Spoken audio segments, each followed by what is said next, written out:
Assalamualaikum warahmatullahi wabarakatuh. Monggo sarang-sarang kita mulai dengan baca basmalah. Bismillahirrahmanirrahim. Innal hamdalillah qad anjalal qur'ana liyakuna hidayatan lil muttaqin wa anjala sakinata fi qulubil mu'minin wa ja'alal islama rahmatan lil alamin. Asyhadu an la ilaha illallah dahu la syarikalah wa asyhadu anna Muhammadan abduhu wa rasuluh. Allahumma salli wa sallim wa barik ala sayyidina Muhammadin wa ala alihi wa ashabihi ajma'in. Qala Allah ta'ala a'udzu billahi minasyaitonir rajim. Subhanaka la ilma lana illa ma 'allamtana innaka antal alimul hakim. Wa qala aidan ya ayyuhalladzina amanu idza qila lakum tafassahu fil majalisi fafsahu yafsahillahu lakum. Wa idza qila suju fangsuju yarfa'illahu alladhina amanu minkum walladhina utul ilma darajat al-ayah. Wa qala Rasulullah sallallahu alaihi wasallam man yuridillahu bi khairan yufaqihu fiddin. Hadirin a'azzani wa iyyakum, mudah-mudahan Allah senantiasa memuliakan kita semuanya. Kita bersyukur atas segala nikmat yang diberikan Allah kepada kita berupa kesehatan dan kesempatan sehingga kita bisa menjalankan kewajiban kita sebagai hamba Allah, melaksanakan salat maghrib secara berjamaah dihiasi dengan salat sunnah ba'diyah rawatib muakkad 2 rakaat setelah maghrib, dan dilanjutkan dengan kewajiban kita yang lain yaitu thalabul ilmi dalam rangka tafaqquh fiddin, dalam rangka memahami agama ini dengan benar. Karena itu adalah satu-satunya cara agar kita beroleh khair. Man yuridillahu bihi khairan yufaqihu fiddin. Jadi untuk mendapatkan khair itu kita harus tafaqquh fiddin. Pada malam hari ini kita akan bahas berkaitan dengan ayat yang wajib kita baca di dalam sholat, yang wajib 17 rakaat 5 waktu ya, dan sholat sunnah. La sholata liman lam yaqra bi fatihatil kitab. Tidak sah sholat bagi orang yang tidak membaca Fatihatul Kitab, ayat surat Al-Fatihah.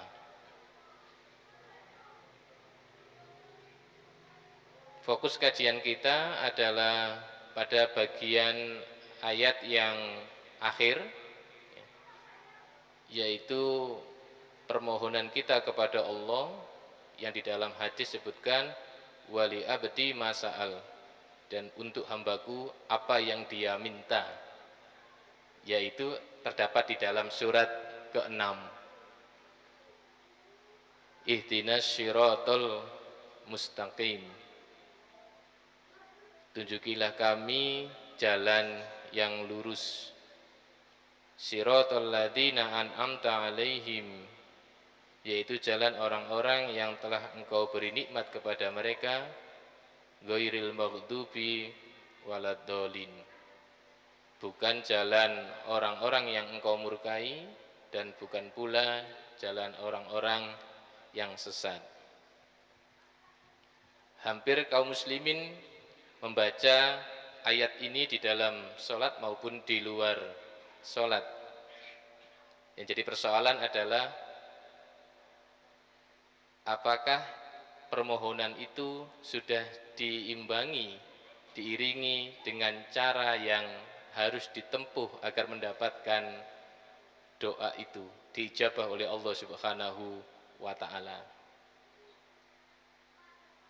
Jangan-jangan kita itu minta siratal mustaqim, tapi yang ditempuh itu bukan yang mustaqim.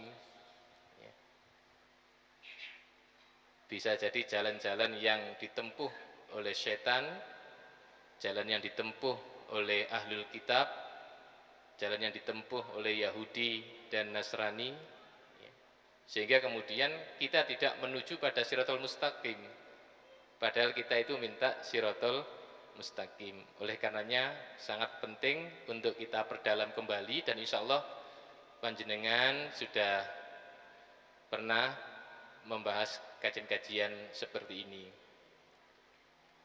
Nanti saya akan kutipkan beberapa tafsir berkaitan dengan ayat ini. Kita bahas dulu tafsirnya biar lebih ringkas karena terbatas oleh waktu.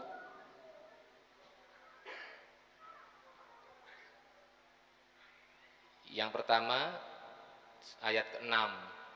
Tadi sudah sampaikan bahwa ayat ke-6 ini adalah permohonan kepada Allah agar kita ditunjukkan kepada jalan yang lurus, dan itu adalah permohonan yang paling tinggi derajatnya. Bukan minta supaya mendapat kesenangan duniawi, mendapatkan kemewahan duniawi, tetapi permohonan seorang hamba yang paling tinggi adalah minta ditunjukkan kepada jalan yang lurus. Shirathul Mustaqim dalam beberapa tafsir itu disebut dengan Dinul Qayyim, agama yang benar. Dinul Qayyim itu adalah Dinul Islam. Jadi yang dimaksud dengan Shirathul Mustaqim itu adalah agama yang benar, yaitu Islam. Ada yang menyebut Shirathul Mustaqim itu adalah kitabullah, ay Al-Quran, yaitu Al-Quran. Sehingga kalau disimpulkan, Shirathul Mustaqim itu adalah agama yang benar, yaitu Islam, yang bersumber dari kitab Allah, yaitu Al-Quran. Dan tentu saja konsekuensinya adalah dijelaskan oleh sunnah-sunnah Rasulullah SAW sebagai bayanul Quran, seperti yang saya sampaikan pada pertemuan sebelumnya. Kemudian Buya Hamka di dalam tafsir Al-Azhar itu mengutip sebagian pendapat mufassir berkaitan dengan jalan. Maka logika kita adalah memerlukan perlengkapan di dalam perjalanan itu. Apa saja perlengkapan agar kita menuju Shirathul Mustaqim? Yang pertama adalah al-irsyad. Jadi perlengkapan yang harus dimiliki adalah al-irsyad. Al-irsyad itu diartikan kecerdikan atau kecerdasan, sehingga bisa memahami bainal haq wal batil, sehingga bisa membedakan mana yang hak dan mana yang batil. Itu adalah perlengkapan yang namanya irsyad. Modalnya adalah al-irsyad. Kemudian yang kedua adalah at-taufik. Jadi kita membutuhkan at-taufik, yaitu kesesuaian kehendak kita dengan rencana Allah Subhanahu wa ta'ala. Kemudian yang ketiga adalah al-ilham. Kemampuan kita memahami kebenaran sehingga kemudian keluar dari berbagai persoalan, kesulitan di dalam perjalanan itu. Karena kita sedang menuju Shirathul Mustaqim. Dan yang keempat adalah ad-dilalah. Ad-dilalah itu bisa diartikan rambu-rambu, tanda-tanda. Jadi kalau dalam perjalanan itu kita dibantu dengan adanya tanda-tanda, rambu-rambu lalu lintas misalnya, kapan tikungan, kapan belok, kapan dilarang cepat, ya kan, kapan harus berhenti dan sebagainya. Nah, rambu-rambu itulah yang kemudian membantu seseorang untuk menuju jalan yang lurus. Hududullah, batas-batas yang telah diberikan Allah Subhanahu wa ta'ala agar kita bisa sukses menuju Shirathul Mustaqim. Itu beberapa perlengkapan yang harus dipersiapkan. Saya percepat dulu karena ini materi pengantarnya ini. Ya, saya percepat dulu, saya tidak perdalam di bagian ini.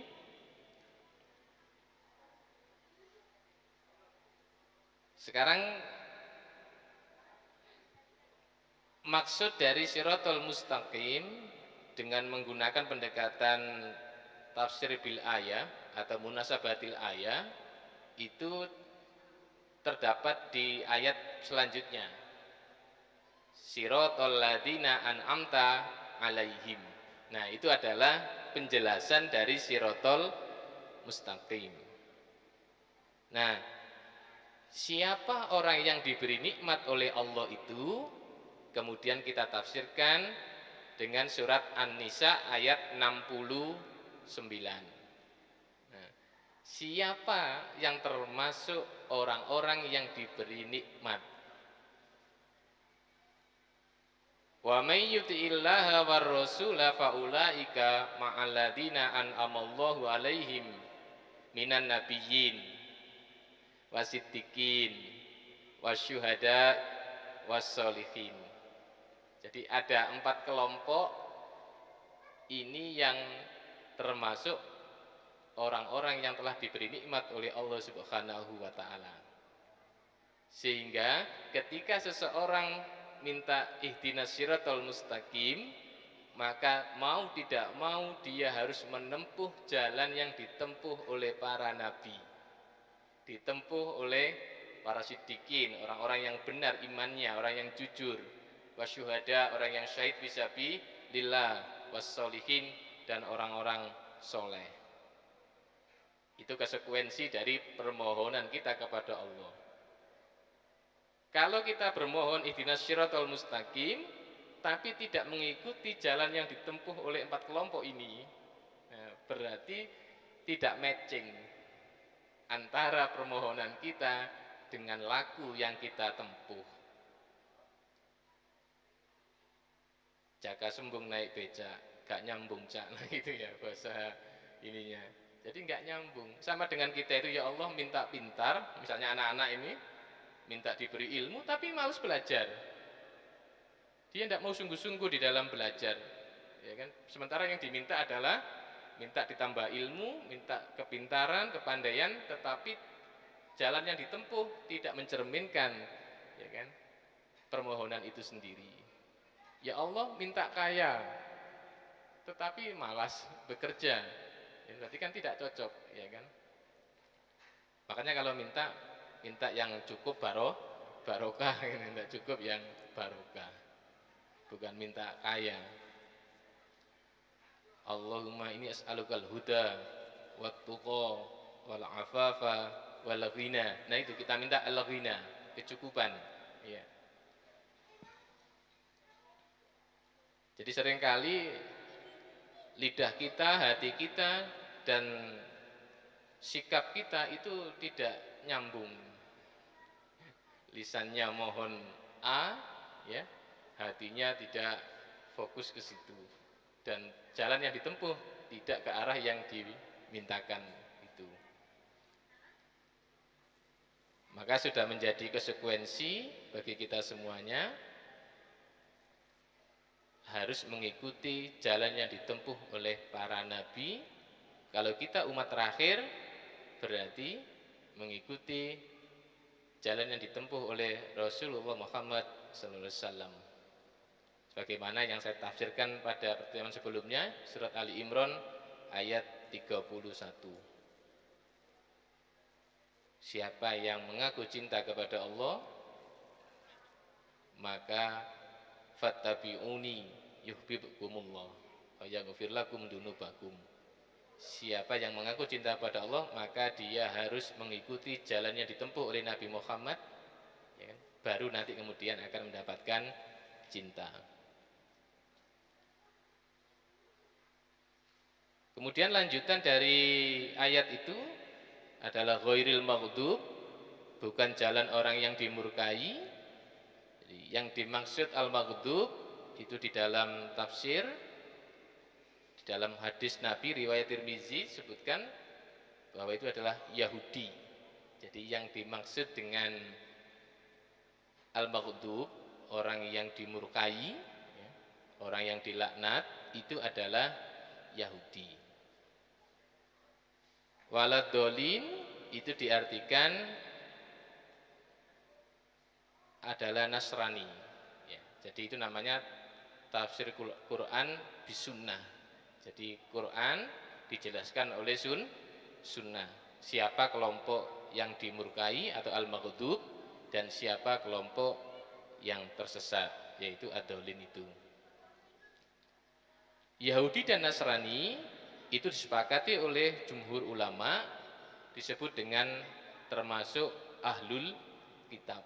Nah, jadi nanti rangkaiannya biar menuju pada satu titik yang tepat, ya kan? Yahudi dan Nasrani digolongkan sebagai ahlul kitab. Nah, Al-Qur'an yang terbebas dari kesalahan itu menggunakan diksi yang sangat tepat, redaksi yang sangat tepat di setiap ayat. Jadi ada beberapa istilah, satu ahlul kitab, dua alladzina hadu, kemudian Yahudi dan Nasrani atau Nasoro. Nah, itu setiap istilah itu berbeda. Ketika berbicara tentang Yahudi, maka ayat itu berisi kecaman. Jadi ketika ayat itu menyebut Yahudi, maka isinya tidak lain dan tidak bukan adalah kecaman terhadap sikap beragama kelompok ini. Tetapi ketika Al-Quran menyebut ahlul kitab, itu banyak kemungkinan. Bisa berisi kecaman, bisa berisi pujian, ataupun hal-hal lain yang berkaitan dengan perilaku beragama ahlul kitab. Ketika Al-Quran menyebut alladzina hadu, juga begitu, tidak sama dengan ketika menyebut Yahudi. Ya, jadi padahal artinya sama. Alladzina hadu itu sama dengan Yahudi, tetapi nanti konteksnya berbeda di setiap ayat.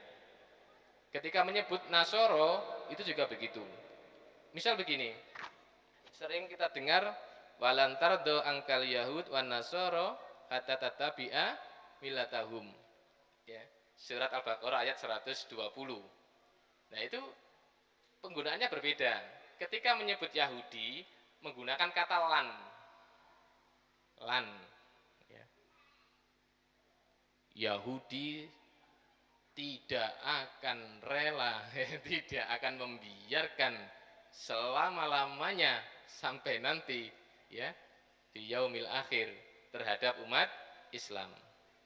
Tetapi ketika Nasoro itu nanti kata lannya diganti dengan la biasa, tidak.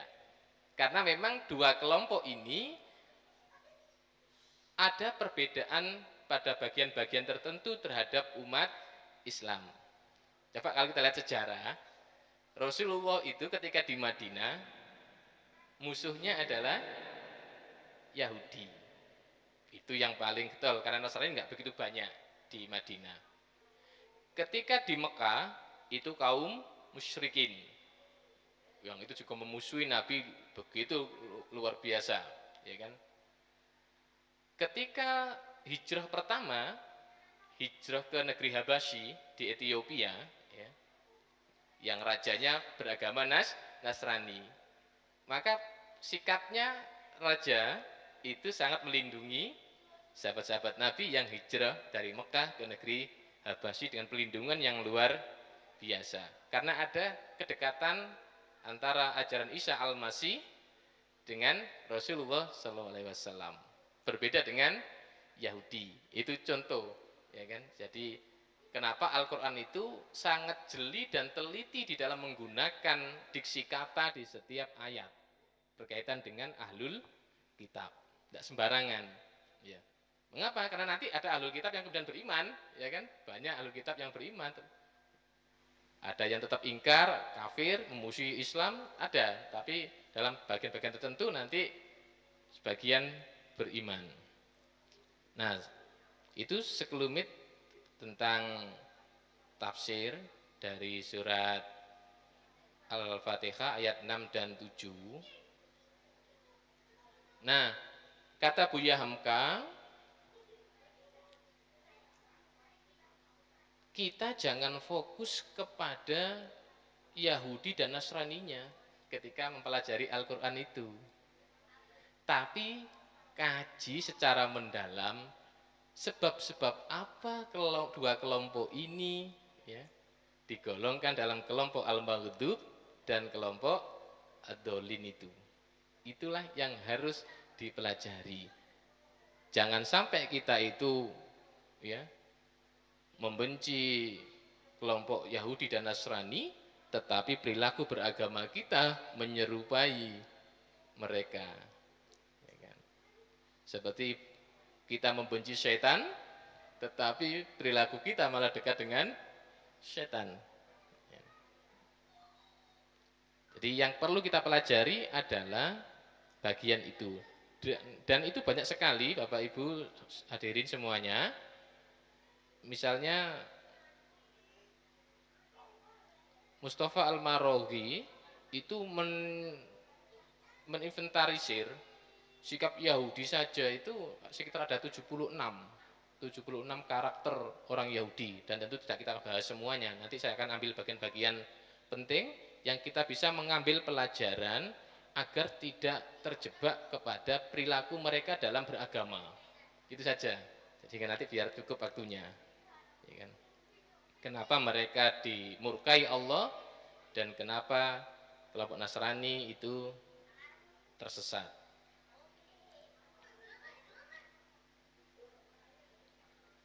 Yang pertama, sikap umum dari ahlul kitab. Nah, jadi ahlul kitab ini di dalam surat An-Nisa ayat 171, bagi yang nyatet dicatat. Mboten nyatet nggih jenengan iling-iling dan insya Allah nanti lupa. Namanya manusia, wong kula kadang nggih supen. Ya ahlal kitab la taghlu fi dinikum wa la taqulu 'alallahi illal haq. Al-ayat. Nah, ini salah satu sikap ahlul kitab itu adalah, wahai ahlul kitab, jangan kamu hulu di dalam agamamu. Nah, ini jadi perilaku ahlul kitab itu secara umum adalah mereka berlebih-lebihan di dalam agamanya. Lah, hati-hati, kadang kita itu terlalu semangat beribadah, khawatir terjebak kepada cara beragama kelompok ini, ya kan, ahlul kitab, berlebihan. Makanya Rasulullah itu sangat hati-hati di dalam menyikapi cara beragama para sahabat, ya, sangat hati-hati, ya. Jadi pernah Nabi didatangi oleh 3 orang sahabat yang tanya tentang cara ibadah Rasulullah SAW, ya kan. Kemudian yang satu mengatakan, ana asumu wala aftiru, saya akan berpuasa terus menerus, ya kan. Yang satu, akumu wala urqadu, saya akan sholat malam terus menerus dan tidak istirahat, ya kan. Kemudian a'tazilun nisa fala tazawwaj, saya akan menjauhi wanita dan tidak akan menikah selamanya. Nah, itu sikap hulu. Nah, ya. Kemudian Nabi mengatakan, ini asyakum lillah, aku adalah manusia yang paling takut kepada Allah, wa atqakum lahu, dan paling bertakwa kepadanya. Asumu walakini asumu aftiru, tapi aku berpuasa, tapi kadang aku tidak berpuasa. Nah, tadi yang pertama kan pengennya puasa terus menerus, ya. Pengen beribadah sebanyak-banyaknya. Itu khawatir Nabi itu menghulu. Maka kemudian oleh Nabi diingatkan, hei, aku loh Nabi yang paling takut kepada Allah, paling takwa kepada Allah, tapi aku berpuasa dan kadang tidak berpuasa. Terus begitu menyikapi orang yang kedua, saya sholat malam tetapi kadang juga istirahat, tidak semalaman suntuk, ya kan. Kemudian atazawwajun nisa, dan aku juga menikahi wanita. Malam muncullah istilah faman raghiban sunnati falaisa minni, siapa yang tidak menyukai sunnahku, ya kan, atau yang membenci sunnahku, falaisa minni. Jadi kalau ada orang yang terlalu semangat itu berarti bukan pengikut Rasulullah. Itu adalah salah satu contoh perilaku hulu yang dilakukan oleh ahlul kitab di dalam mereka beragama. Praktek beragamanya kecenderungannya adalah hulu. Itu yang pertama. Jadi kalau jenengan juga harus Hati-hati, maka pentingnya ngaji itu ngoten niku lho. Ya. Kadang kan kita itu kadang menjumpai orang atau mungkin diri kita sendiri itu pengennya itu wabe dilakoni gitu nggih. Ben koyo pahalanya bau banyak begitu ya kan. Tapi hati-hati. Bahkan ketika Rasulullah melihat uh, Abdullah bin Amr ya, mubalighatan fi siyamihi wa qiyamihi wa tilawatihi. Jadi ini berlebihan di dalam puasa, di dalam sholat malam, dan berlebihan di dalam membaca Al-Quran.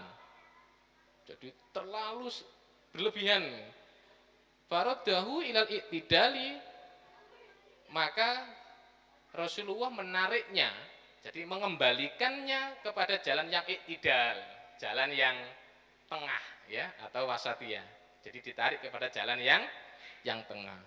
Ya kan? One day 30 juz gitu ya. Satu hari 30 juz. Itu berlebihan. Ya. Yang sedang-sedang saja gitu ya kan. Jadi nah, para sahabat itu ketika hidup bersama Rasulullah tentu saja kan langsung ada bimbingan. Itu enaknya hidup bersama Rasulullah. Nah, kita ini kan nggak harus ngiling no ya. Kebablas ngapain nggak ada yang mengingatkan. Kalau para sahabat itu indah karena mereka dijamin masuk surga itu karena hidup bersama Rasulullah. Ada ketidaktepatan di dalam praktek beragama langsung diingatkan oleh baginda Rasulullah Muhammad SAW. Itu hati-hati, yang pertama adalah gulu dalam beragama. Yang kedua, ya ahlal kitab lima takfuruna bi ayatillah wa antum tashhadun. Mengapa kamu kufur dengan ayat-ayat Allah, mengingkari ayat-ayat Allah sementara kalian menyaksikan kebenaran. Nah ini jadi ahlul kitab itu mengingkari ayat-ayat Allah dan menyembunyikan kebenaran. Surat Ali Imran ayat 70 sampai 71. Yang 71-nya, ya ahlal kitab lima talbisunal haqqa bil batil wa taktumunal haqqa wa antum ta'lamun. Ini sama dengan nanti surat Al-Baqarah itu ya. Wahai ahlul kitab, kenapa kamu mencampur yang hak dengan yang batil? Jadi mereka itu senangannya mengoplos itu loh. Yang hak dan yang batil itu dicampur dan mereka menyembunyikan kebenaran, ya kan? Termasuk informasi tentang datangnya nabi terakhir, wah itu dimanipulasi luar biasa. Yang ciri-cirinya jelas, alladzina ya'rifunahu kama ya'rifuna abna'ahum itu, ya. Mereka itu lebih mengetahui sosok Rasulullah Muhammad ya, seperti mereka mengenal anaknya sendiri. Nah itu ada seorang ahli kitab Yahudi kebetulan, itu yang namanya Abu bin Salam. Jadi Abu bin Salam itu ketika mendengar ayat ini, beliau sangat yakin dengan kerasulan Muhammad SAW. Ditanya oleh rekannya, ya kan, wahai Abu bin Salam, kamu kok yakin kalau Muhammad Rasulullah itu adalah utusan Allah? Ya, ya, saya yakin Allah yang mengutus, malaikat yang membawa itu, ya, dibanding dengan keyakinan saya terhadap anak saya sendiri. Saya tidak tahu apa yang dilakukan oleh ibunya. Ngerti maksudnya nggih? Jadi bukti kerasulan Rasulullah Muhammad itu lebih meyakinkan bagi pemegang kitab suci yang jujur ya, yang sidik di dalam memahami kitab sucinya itu lebih kuat dibanding kebenaran apakah itu anak darah dagingnya, hasil karyanya atau tidak. Karena dia tidak tahu istrinya berbuat apa. Ya kan? Jadi kerasulan Muhammad itu lebih meyakinkan bagi Abdullah bin Salam, salah satu ahlul kitab di Madinah yang kemudian menjadi pembela Rasulullah Shallallahu Alaihi Wasallam. Ya, karena itu masih memegang kitab Taurat, ya, memegang kitab Taurat yang asli, ya kan. Bahkan pemegang kitab Taurat Injil itu begitu ketemu dengan Rasulullah sudah tahu sebenarnya, seperti kisah ketika berdagang ke Syam, ya, ada seorang pendeta yang melihat Muhammad kecil, ya kan, sudah tahu aurai wis ketok nggih, aurai kenabian sudah ada. Tapi mereka menyembunyikan kebenaran. Nah, kemudian saya ambilkan tafsir, ini juga harus hati-hati. Ternyata kalau saya pelajari penyimpangan kelompok Yahudi dan Nasrani itu kira-kira ulah siapa? Siapa aktor intelektualnya? Bahasanya ngoten nggih. Itu siapa yang eh, merusak agama itu? Ternyata adalah ulama-ulama mereka sendiri. Lah jangan sampai agama ini, Islam ini, ya kan, mengalami nasib yang sama dengan ahlul kitab. Jadi yang menjauhkan ahlul kitab dari kitab sucinya adalah ulama-ulama mereka. Bahasanya adalah pendeta-pendeta dan rahib-rahib mereka. Nah, ini saya tafsirkan dari surat Taubah ayat 31. Ya. Ittakhadhu ahbarohum wa ruhbanahum arbaban min dunillah. Wal Masih ibn Maryam, mereka menjadikan rahib-rahib dan pendeta-pendeta mereka sebagai tandingan, ya, bagi Allah Subhanahu wa taala. Jadi mereka itu menjadikan rahib-rahib dan pendetanya seakan-akan Tuhan. Ini loh problem utamanya. Kenapa ini masuk kelompok yang maghdub dan kelompok yang dolin, ya kan? Karena ulah ulama-ulama mereka, pendeta-pendeta mereka. Tafsir Jalalain, ittakhadhu ahbarahum ulama ul yahud. Jadi yang disebut dengan ahbarahum itu adalah ulama dari kalangan Yahudi. Waruhbanahum, pendeta ubadun nasoro, ya kan? Jadi ulamanya atau pendeta Nasrani. Itu maksudnya. Nah, menarik ketika ayat ini turun. Nah, ini ada di dalam tafsir Ibnu Katsir. Ketika ayat ini turun, salah satu sahabat Nabi namanya Adi bin Hatim. Namanya Adi bin Hatim. Sebelumnya adalah pemeluk agama Nasrani. Ketika mendengar ayat ini, ittakhadhu ahbarahum wa ruhbanahum arbaban min dunillah, qala faqultu innahum la ya'buduhum. Kata Ibnu Hatim, sesungguhnya mereka tidak menyembah pendeta. Faqala, kemudian Nabi menjawab, bala, betul. Innahum harramu alaihimul halal wa akhalu lahumul haram fattabi'uhum fadalika ibadatuhum iyyahum. Betul. Maksudnya itu yang dimaksud oleh Adi bin Hatim adalah mereka tidak menyembah pendeta secara langsung, kata Nabi. Tapi maksud dari menjadikan pendeta sebagai Tuhan itu adalah ketika para pendeta-pendeta itu mengharamkan apa-apa yang Allah halalkan atas mereka dan menghalalkan apa yang Allah haramkan, fattabi'uhum. Nah, ahlul kitab itu mengikuti saja. Fadalika ibadatuhum iyyahum. Itulah maksud dari mereka menyembah pendeta. Ya. Jadi kalau pendeta dan rahib-rahibnya itu merubah hukum Allah, nah gitu loh. Yang halal jadi haram, yang haram jadi halal, dirubah-rubah seenaknya sendiri mengikuti hawa nafsunya, ya. Seperti banyak itu kasusnya itu. Yahudi saja misalnya itu merubah hukum riba, ya kan?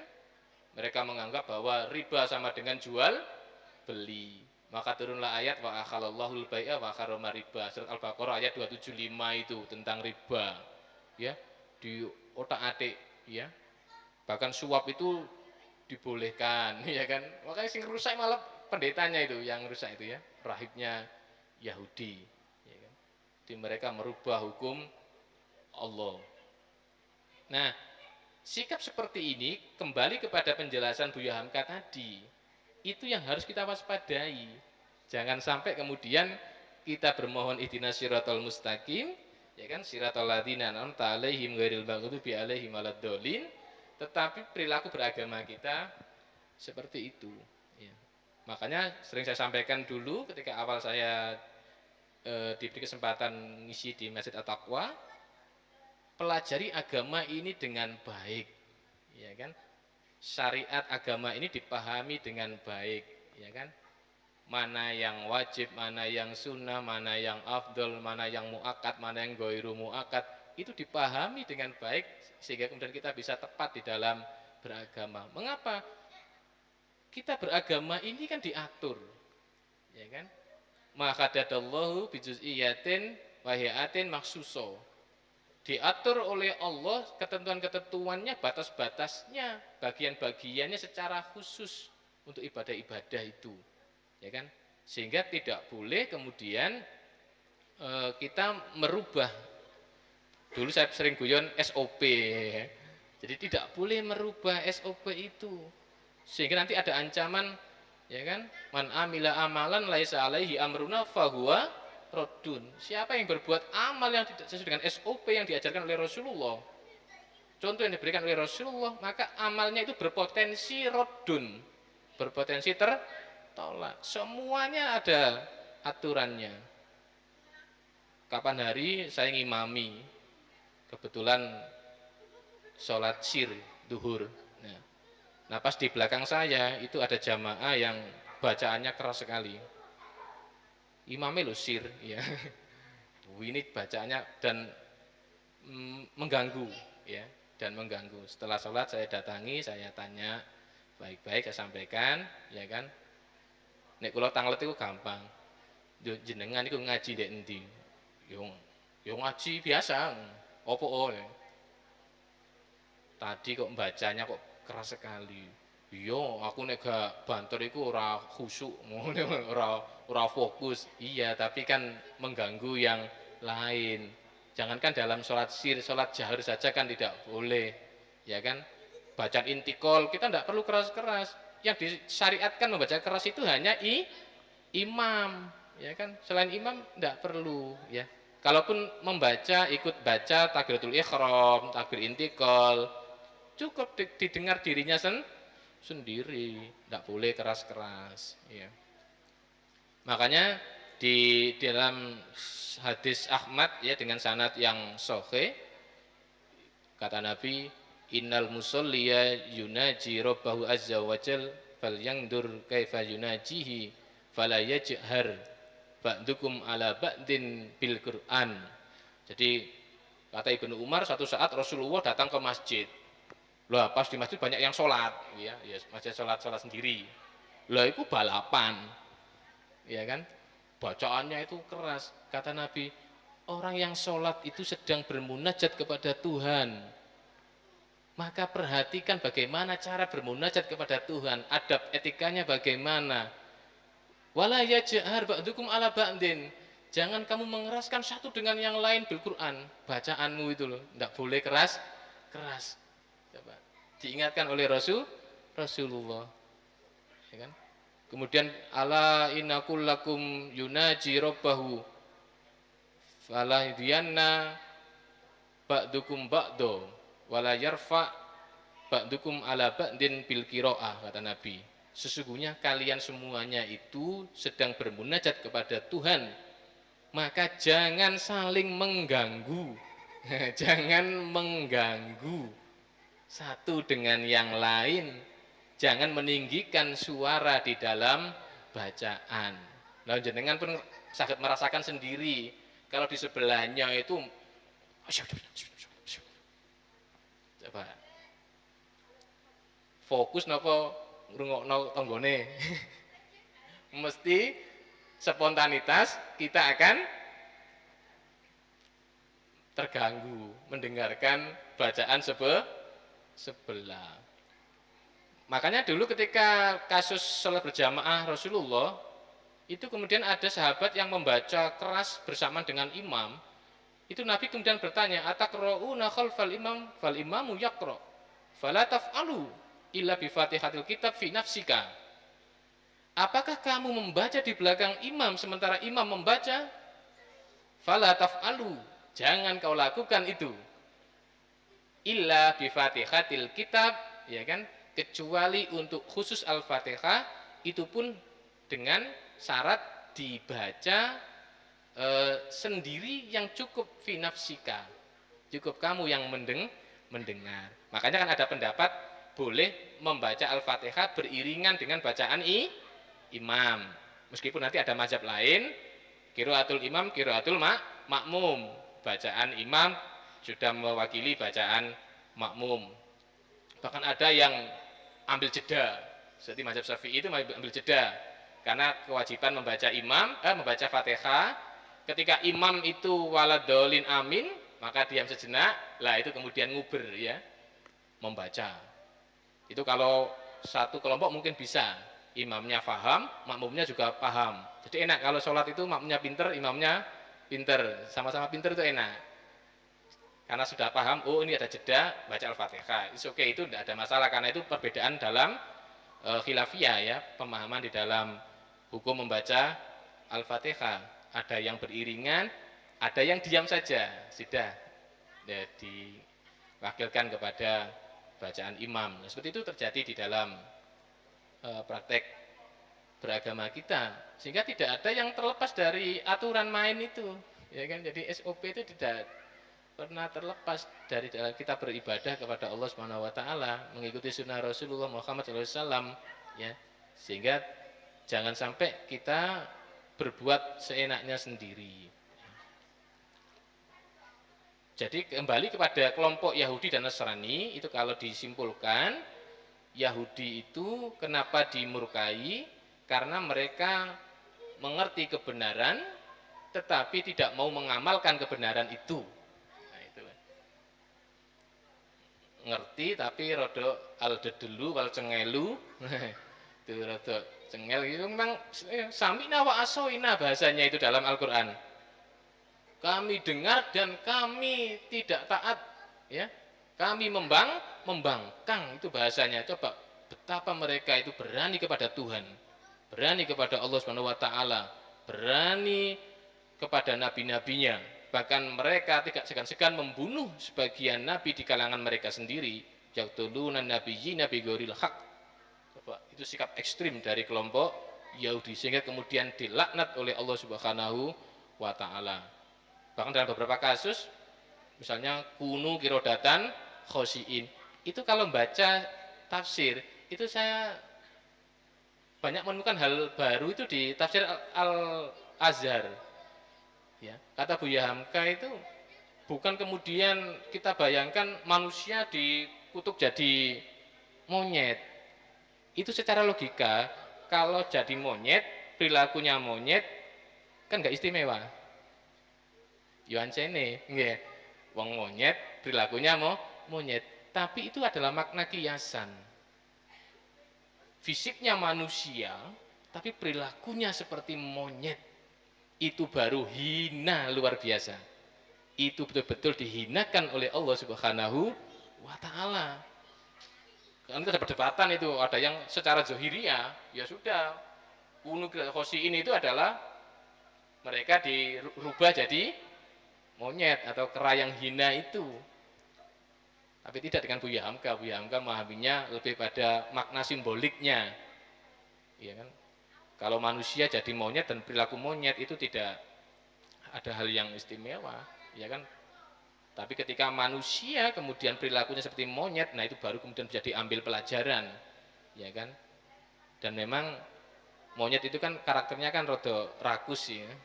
Nah, itu kan nyekel tangan kanan ini megang pisang, tangan kiri megang pisang, temennya itu megang pisang direbut. Itu perilakunya monyet ya kan. Jadi dia rakusnya luar biasa. Jadi kalau ada manusia yang rakus seperti itu, yaitu fisiknya manusia, casingnya manusia, tapi perilakunya seperti monyet, materialisme. Ya kan? Makanya salah satu sifat Yahudi itu adalah dia materialisme. Ya kan? Dia sangat materialisme, itu salah satu sifat orang Yahudi. Kemudian yang waladolin itu yang bisa kita ambil adalah jangan sampai kemudian kita sesat. Nah, sesat itu memang ada tingkatan-tingkatan. Itu kalau menurut Muhammad Abdu itu ada beberapa tingkatan, ada 4 tentang sesat itu. Nah, salah satunya sesat itu adalah dia sudah mendapatkan dakwah risalah Islam, kebenaran Islam, tetapi kemudian dia menurutkan hawa nafsunya, kemudian menambah-nambah. Ya, dia menambah-nambah. Dalam bahasa kita itu bid'ah itu. Ya, dia melakukan bid'ah itu juga sesat itu, ya kan? Kelompok yang sesat. Jadi mereka sudah mendapatkan petunjuk, mendapatkan kebenaran, memegang kitab suci, tetapi mereka menambah-nambah apa yang telah ditetapkan oleh Allah, ya, baik dalam bid'ah akidah maupun bid'ah di dalam urusan ibadah. Nah, itu yang harus kita kaji, kita pelajari sifat-sifat itu, dan kita berusaha sekuat tenaga untuk tidak meniru apa yang dilakukan oleh kelompok maghdub dan kelompok ad-dhalin ini. Itulah pentingnya, ya kan, kita mengkaji tafsir itu. Kalau biasanya tafsir yang lain biasanya hanya menjelaskan saja, kayak ini Ibnu Katsir, ya, al Jalalain, ya, Tobari, kemudian ada lagi tafsir apa ini, Al-Qurtubi. Jadi sekarang itu alhamdulillah dimudahkan dengan teknologi, ya. Jadi ketika saya ngambil satu ayat itu tafsirnya sudah ada beberapa kitab. Kalau dulu kan bukai satu-satu ya kan. Kalau sekarang itu sudah sekali klik itu sudah bisa muncul beberapa tafsir, ya. Tapi sekali perlu dicek di kitab aslinya, kadang perlu dicek, ya. Sehingga kemudian kita bisa mengambil pelajaran dengan baik.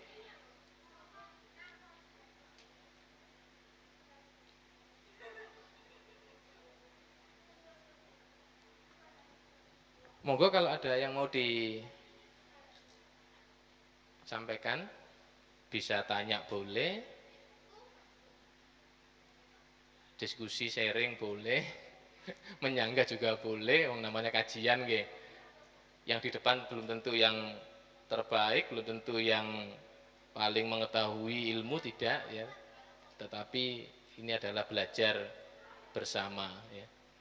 Ketika ada pertanyaan biasanya saya lebih nggak bisa tidur, pulang itu mikir salah pun enggak jawabanku mau. Oh enggak Bapak?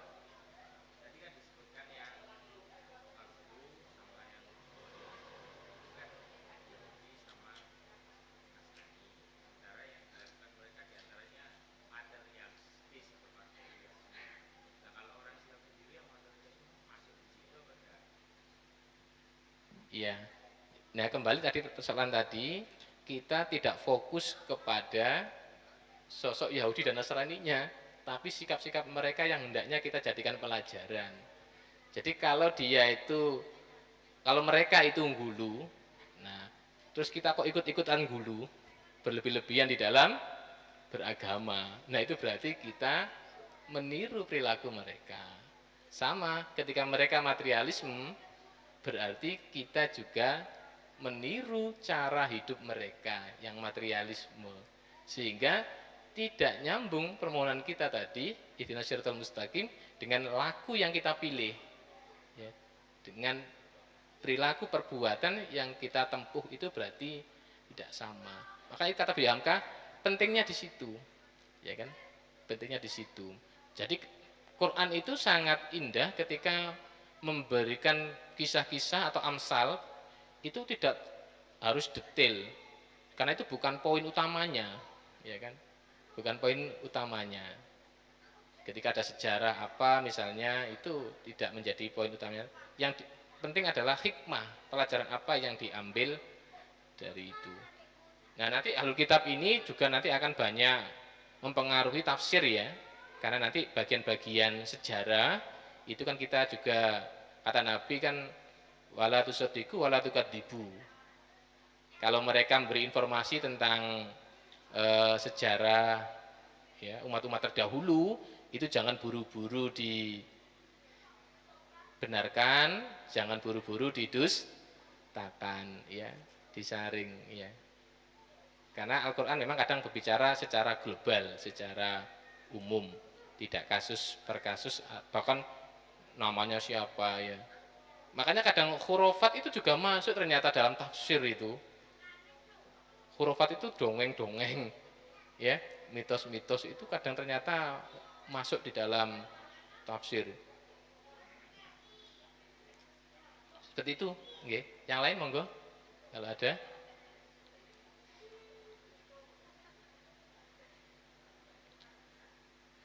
Nah, kayak sekarang misalnya yang tadi mereka menyamakan riba dengan jual beli loh. Saya kira kan yo praktek riba dengan jual beli itu kan seperti dua sisi mata uang ya, yang nggak bisa dipisahkan ya. Jadi riba yang berbentuk bisnis modern ya itu kan juga bahayanya luar biasa. Bunga bank sampai sekarang kita juga belum tuntas ya kan. Bunga bank itu riba apa tidak? Ini bank detail jelas ya. Bank detail ya. Itu sudah jelas. Tapi kalau bunga bank dalam sistem perbankan itu kan sampai hari ini belum tuntas. Debatable. Ada yang bilang itu riba, hukumnya haram. Kalau ribanya jelas haram ribanya ya, tapi menghukumi transaksi itu mengandung unsur ribawi apa tidak? Nah, itu kan juga perlu kajian yang mendalam itu, ya kan?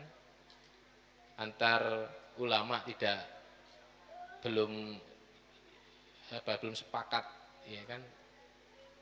Ada yang memberi batasan afan afan. Ya, kalau bunganya itu berlipat-lipat, nah itu baru riba.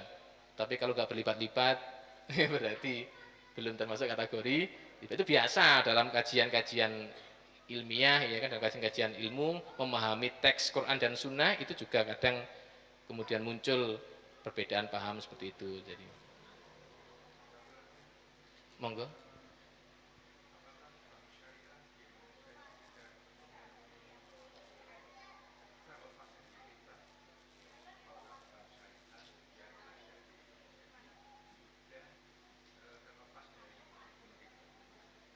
Iya. Kalau masalah bank syariah, saya membaca bukunya Pak Syafi Antonio, ya, itu yang pakar ekonomi Islam. Itu saya membaca hampir sudah selesai itu.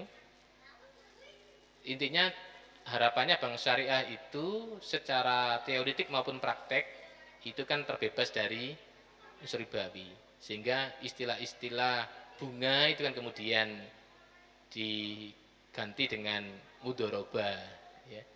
Bagi ya, bagi hasil atau musyarakah atau istilahnya murabaha. Murabaha itu jenengan beli rumah, minta dibelikan bank syariah maksudnya. Nah, bank syariah membelikan jenengan rumah cash ke developer. Nah, jenengan transaksinya hanya dengan bank syariah. Nah, itu nanti bank syariah misalnya harganya 200 juta belinya, minta keuntungan ke nasabah, ke pembeli 100 juta, berarti 300 juta. Itu benar. Akadnya jelas. Transaksinya satu pihak saja, dua pihak saja. Enggak ada urusannya sampai developer. Termasuk nek dealer yang ngono. Ya kita minta belikan barang, motor, Vario misalnya, nah kita membayarnya. Jadi bank di sini adalah penyedia barang. Dia membeli barang cash kepada dealer, nah nanti menjual kepada kita, kita ngikuti kesepakatan harganya 20 juta, minta untung 10 juta, berarti bayar ke bank 30 juta. Baik dibayar tunai maupun dibayar cash. Ya, jadi kalau tunai berarti misalnya 3 tahun 30 juta. Kalau rumah 300 juta paling enggak 15 tahun. Umumnya begitu.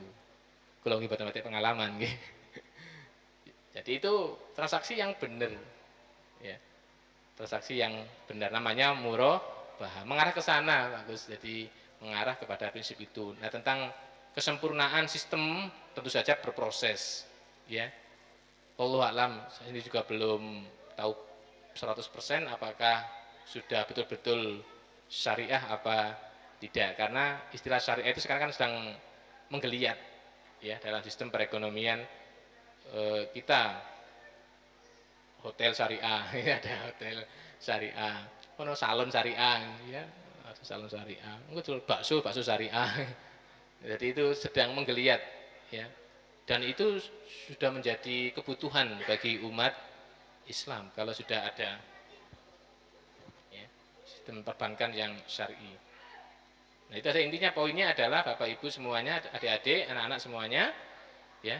Kita bermohon kepada Allah, ihdinas siratal mustaqim, kita mengikuti jalan yang ditempuh oleh 4 kelompok, para nabi, kemudian para siddiqin, para syuhada, wassolihin, dan kita berusaha sekuat tenaga tidak meniru cara beragama. Saya ulangi, tidak meniru cara beragama kelompok ahlul kitab, terutama wabil khusus Yahudi dan Nasrani. Wallahu a'lam bishawab wa akhiru da'wana alhamdulillahirabbil alamin. Assalamualaikum warahmatullahi wabarakatuh.